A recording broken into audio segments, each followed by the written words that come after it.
1 year later, it turns out that this iPhone continues to be as invaluable as ever. A phone. Hi. Hello. Even if most products get forgotten by the media after the review period is done, there are a few that stand out. Gadgets that people still ask about months later. Some that we get to hold on to as daily drivers, and that we get to see age over time. The iPhone 16 Pro Max is one of them. Now that all the invites are out for Apple's awe-dropping event, it's about that time to revisit the company's largest flagship and see how well it lived up to all the initial buzz. I'm Jaime Rivera, and welcome to another episode of How It Started, How It's Going, sponsored by Subcase. Stick around to learn more about how Subcase helped me complement one of my favorite features of this iPhone. I think the smartest way to start this video is to address what I know your fingers already started typing about. We have a phone that even today is still marketed as built for Apple Intelligence, and sure, if one of those major selling points remains incomplete, I wouldn't blame you for assuming this hindered the experience in one way or another. Thing is, well, 11 months and change later, I can honestly say that wasn't the case. This would be like claiming that the Batsuit was unfinished during Batman Begins just because Bruce couldn't turn his head. And I mean, sure, it led to some really comical maneuvering until The Dark Knight, but for all intents and purposes, you can't deny that he was... I'm Batman. Just like you can't deny that the iPhone has never been about a single feature. Unlike how Blackberries were defined by their keyboards and security and the Razr by its thinness, Steve Jobs did an amazing job since day one at introducing 3 products in one, pretty much paving the road for a device that was based on versatility. This was a full year before the App Store and 3G, 3 years before they got the camera right, and 4 years before Siri, which I know is the current elephant in the room. Maybe it's that the marketing was too good, because I seriously would love for my phone to assist me in remembering a person I met 3 weeks ago, but I also feel it was oversimplification. See, Apple Intelligence is more than just Siri. The writing tools, recorder transcriptions, generative imagery, and other features that were already part of iOS 18 are literally on par with what every other OEM is doing, so forgive me for not falling into the trap of calling this iPhone as behind in any way. Also, the promise of that new Siri is not what ChatGPT, Gemini, or Copilot are doing. See, chatbots can only go so far in helping you find or present data, while Apple's plan is more to help you act on it. More like the digital version of Alfred that Bruce Wayne always depended on, though to a certain degree limited to what's on your phone. If you think of it, the reason Apple's approach makes sense is because it addresses what makes AI kind of forgettable. The fact that some of these services can code is great, for example, but not relatable for most people. Some of us just want our phones to help us be more diligent at day-to-day tasks, or even help us find things within our phones with natural language and not memorize voice commands. This is actually something called agentic AI, which is still a work in progress, and that's actually for everyone, not just for Apple. Josh and I actually have a podcast episode coming soon that dives into the why, and which I'll link to later, but while that happens, it's not like if the Siri delays have hindered my experience with this phone one bit. Actually, I'd say my last 11 months have been the complete opposite. I joined many of you in hailing the 13 Pro Max as peak iPhone, but that changed last September, and for similar reasons. Same cameras on different size options, noticeable improvements in display features, but best of all was the legendary battery life. The 14 and 15 did a great job at introducing bold new changes, but I think the 16 served to mature them in more than a few essentials. The first is that while this is Apple's second year doing titanium, I do think this finish aged far better. 11 months later, this 16 Pro Max has 0 scratches, smudges, or any sort of signs of wear. Even Apple's oleophobic coating seems to have improved in lasting all year versus the smudge fest you had before after the 3rd month. Seriously, whatever magic Apple used in this 2nd generation of ceramic shield has been seriously worth it, because I haven't babied this phone one bit. Second is that, wow, I never thought that I'd like a slightly larger iPhone as much as I did. Initially, I thought that I'd be better off using the smaller 16 Pro, but first impressions are everything, and this larger panel is imposing. Without a case, the 6.9-inch display looks surreal, only elevating what we've praised as one of the most color-accurate panels. The combination of these speakers and the display just led to a great content consumption experience overall. Most of the information all year has been about the design changes of the third is that delays are no delays. We have to thank AI for spec sheets getting more aggressive across the board. Apple's A18 Pro continues to be pretty much the most powerful and efficient chip out there thanks to its N3E 3nm node. Even with iPhones not having the RAM or power pack sizes of Android phones, I think Apple really regained its legendary status at knowing how to maximize performance per watt. In my experience, when you're buying an iPhone, what you should really care about is storage, which, yes, I'm actually running out of the 1TB variant that I currently have, and that's currently the case because of how much content I create, though more on that later. After a full year, I've made more phone calls out of this device than any other, and also used it for data connectivity more than any other phone, mainly because of how reliable it's been. It's handled my demands for screen on time most, and yet has been able to last a full day even while I've covered grueling trade shows, all while retaining 95% of its capacity after 280-something cycles. And right, notice it's not in the 360s because I actually haven't had to charge this phone from zero every single day. It's been a workhorse far more than every single Pro Max I've used before. Fourth is really just what it's like for all these little details here and there to come together. One of the features I least thought I'd enjoy with the launch of the iPhone 12, but which I use every single day to day, is MagSafe. This idea that you can use a case if you want, but you really don't because the phone has built-in magnets that add a sense of modularity to it. Whether you need a kickstand or a wallet or some added sense of grip, or all in a single accessory like with today's sponsor, Subcase. Their MagSafe wallet with stand brings the coolest balance between the quality of leather, a strong magnetic lock that ensures your valuables remain attached as it can hold up to 5 cards, and the versatility of a stand that can morph into different use cases. Whether you want a simple kickstand both vertical and horizontal, or if you want to fully raise your phone on a table for extended viewing, yeah, you can do that too. It includes an RFID card that secures your cards from identity theft, and yep, there's even a model with a slot for one of Apple's AirTags in case you want added peace of mind.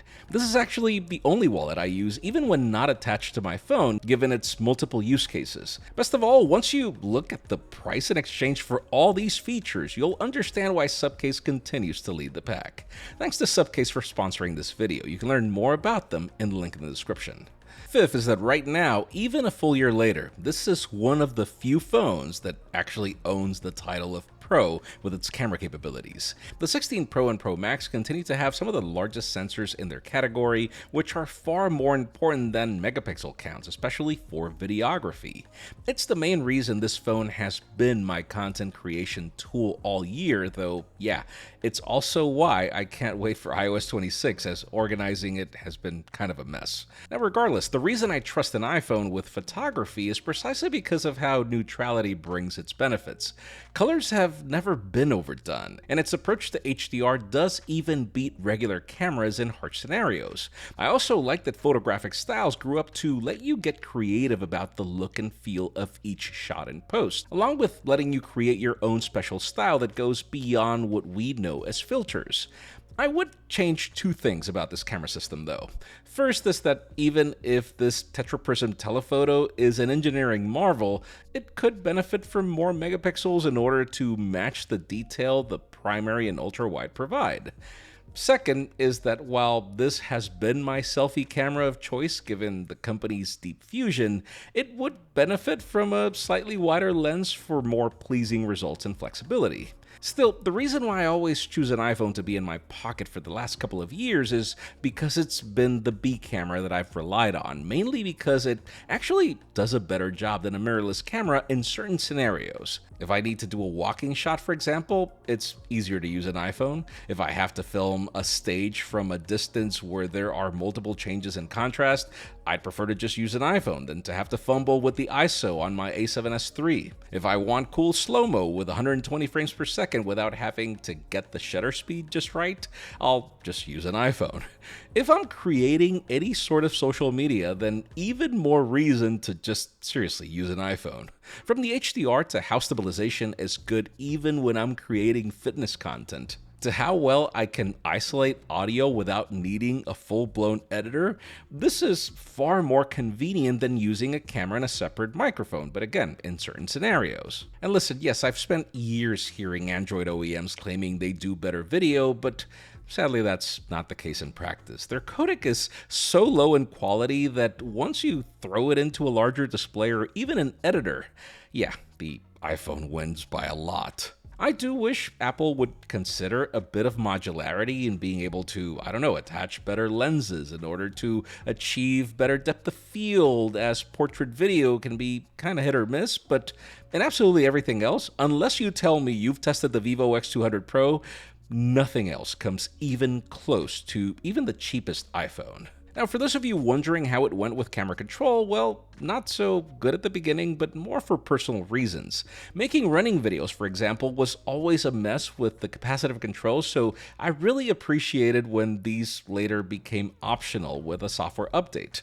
Right now, I pretty much disabled all capacitive controls and set it to a simple double tap to launch the camera, and then a single tap to trigger it. While I do like the idea of the capacitive control, I genuinely think it's just trying to do too much. This is about that time where I wish AI would know that if I'm running, I want it to just be a button and then switch back whenever I'm not. It's another of the reasons I'm looking forward to iOS 26. iOS 18 had a ton of great ideas, but I do think it was just trying to, again, do too much, particularly with the Photos application. It did bring some new visuals and overdue elements in the launcher, but I think the new version coming is more than just a visual overhaul. I tested all the betas on my smaller 16 Pro, and I do like how Apple Intelligence is better integrated into useful features within shortcuts, for example, or the management of unwanted calls. If you want to go fully transparent or any other shade of glass, you can, and that's great, but what I'm looking forward to most is the consistency it brings across the rest of my Apple products. It's these little things, from the cohesive ecosystem to the minor tidbits in the contextual notifications, that keep me glued, far more than blue bubbles or FaceTime, as we Latinos rarely use that over alternatives like WhatsApp. About the only thing I do wish is that we didn't have to wait a full year for useful updates like these, which competitors like Google have handled really well with Pixel drops, but again, for now it currently is what it is. To conclude, let me just say that the hardest part about making a video about the phone you chose to use most is not sounding like if you're too soft on it. Think about it. If you did your research before you bought whatever phone you chose and it survived that return period, it's because it nailed most of the things you care about, right? Well, as someone who has access to pretty much every single phone in the market right now, I can assure you that I chose this iPhone for more reasons than just iMessage, status, or some sort of fan mentality. If you like modding your phone, or if you like megapixel counts on your camera, or if you like to run benchmarks all day because you think those numbers amount to real-world use, which I find as funny as a lot of the battery drain tests I see online, or if you simply like all the flexibility that Android provides, then of course this phone is not for you. The Galaxy S25 Ultra, Pixel 10 Pro, or those foldables that are out right now are easy to recommend as well.